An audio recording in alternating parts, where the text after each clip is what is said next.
दोस्तों नमस्कार। मैं एक शिक्षा मित्र होने के नाते उत्तर प्रदेश के सभी शिक्षा मित्रों को जो 22 वर्ष से उत्तर प्रदेश के बेसिक स्कूलों में सेवा दे रहे हैं और आज 22 वर्ष की सेवा करने के बाद स्नातक, बीटीसी और टेट जैसी परीक्षा पास करके एक शिक्षक के बराबर योग्यता रखते हैं, उनके विषय में बताने जा रहा हूं कि जो 23 मार्च 2023 को संजीव बालियान केस की सुनवाई हाई कोर्ट की डिवीज़न बेंच में हुई, उसकी पूरी जानकारी इस वीडियो ऑडियो के माध्यम से आपको बताने जा रहा हूं कि क्या क्या कोर्ट में हुआ, कोर्ट में क्या क्या कहा गया। आप ध्यान से सुने और अंत तक पूरी बात सुने। जैसा कि विगत 25 जुलाई 2017 से शिक्षा मित्रों का समायोजन निरस्त हुआ और उसके बाद न्याय की उम्मीद करके शिक्षा मित्र 5 साल हाई कोर्ट, सुप्रीम कोर्ट न्याय पाने के लिए गया, लेकिन न्याय नहीं मिला। 25 जुलाई 2017 के आदेश के बाद उत्तर प्रदेश का अब तक 6000 शिक्षा मित्र इस आदेश के बाद प्रभावित होकर के आत्महत्या, अकाल मृत्यु का शिकार हुआ और आज पूरी तरह से दुखी हुआ।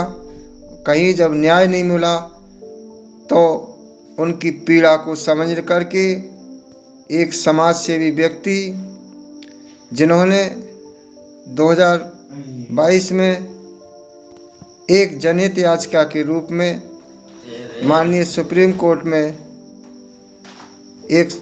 9 जनवरी 2023 को सुनवाई कराई, केस डाला था, जिसमें सुप्रीम कोर्ट द्वारा शिक्षा मित्रों के केस को डिस्पोज करते हुए आर्टिकल 32 का उल्लंघन बताते हुए हाई कोर्ट के लिए लिबर्टी दी कि आप हाई कोर्ट जाएं, आपकी बात वहाँ सुनी जाएगी। अगर वहाँ आपकी बात नहीं सुनी जाती है तो आप सुप्रीम कोर्ट आना, हम आपकी हर बात को सुनेंगे, आपकी जो भी समस्या होगी उसका समाधान होगा। लेकिन इसी बीच समाज सेवी व्यक्ति संजीव कुमार द्वारा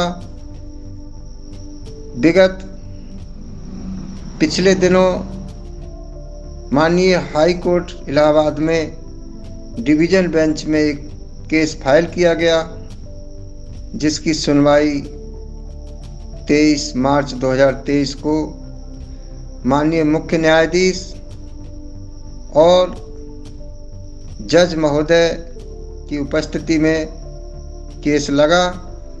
जब सुनवाई पर याचिकाकर्ता और उनके वकील उपस्थित हुए तो सरकार की तरफ से भी 4 वकील उपस्थित थे, जिस पर सुनवाई ना करते हुए सरकारी वकील और कोर्ट के जज महोदय द्वारा याचिका वापस लेने का याचिकाकर्ता पर दबाव बना गया।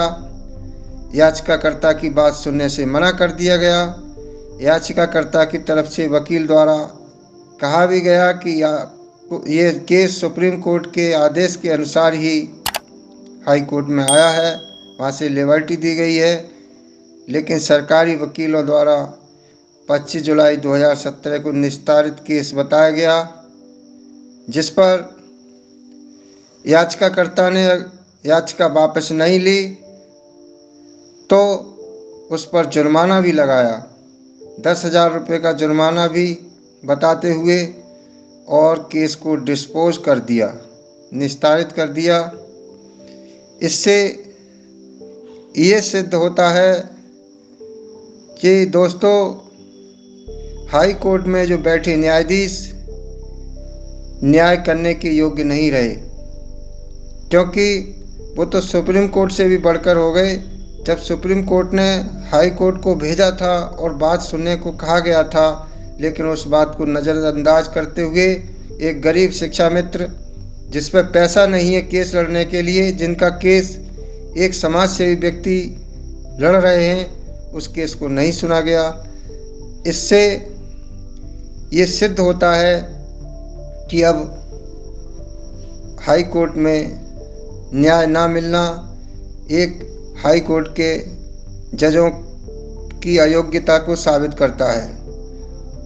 एक भी प्रश्न का उत्तर अगर उन्होंने दिया होता, अगर उनकी बात सुनी होती तो न्याय अवश्य मिलता। अब आप किसी को भी, शिक्षा मित्र को घबराने की जरूरत नहीं है। ये निर्णय अंतिम निर्णय नहीं है। अंतिम निर्णायक निर्णय जब सुप्रीम कोर्ट द्वारा पुनः केस सुप्रीम कोर्ट में इसे ले जाया जाएगा, समाज से भी इस केस को पुनः सुप्रीम कोर्ट ले जाएंगे। अगर सुप्रीम कोर्ट से जो भी निर्णय आएगा वही अंतिम निर्णय होगा। आप सभी विश्वास रखें, अगर भारत में न्यायपालिका जिंदा है तो सुप्रीम कोर्ट से न्याय मिलेगा। अगर इस बार सुप्रीम कोर्ट से जो न्याय नहीं मिला तो ये आप समझ लेना कि भारत में न्यायपालिका जिंदा नहीं है। भारत में न्यायपालिका के खिलाफ आप लोगों को, जो 1.5 लाख शिक्षा मित्र हैं, सभी देश को ये बताना होगा कि अब भारत में न्याय पैसे वालों को मिलता है, गरीब को न्याय नहीं मिलता। आप थोड़ा और इंतज़ार करिए। जो समाज सेवी व्यक्ति आप गरीब पीड़ित शिक्षा मित्रों की लड़ाई को लड़ रहे हैं, उनको धन्यवाद देना चाहिए।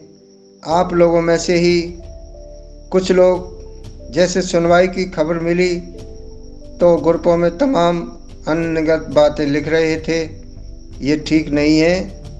आप विश्वास करिए, धन्यवाद दीजिए उस व्यक्ति को जो आपकी खातिर जेल जाने तक से नहीं डर रहा, कार्रवाई से नहीं डर रहा, और कुछ भी कोर्ट निर्णय दे उसको स्वीकार करने के लिए तैयार है। तो ऐसे व्यक्ति के लिए हमें धन्यवाद देना चाहिए।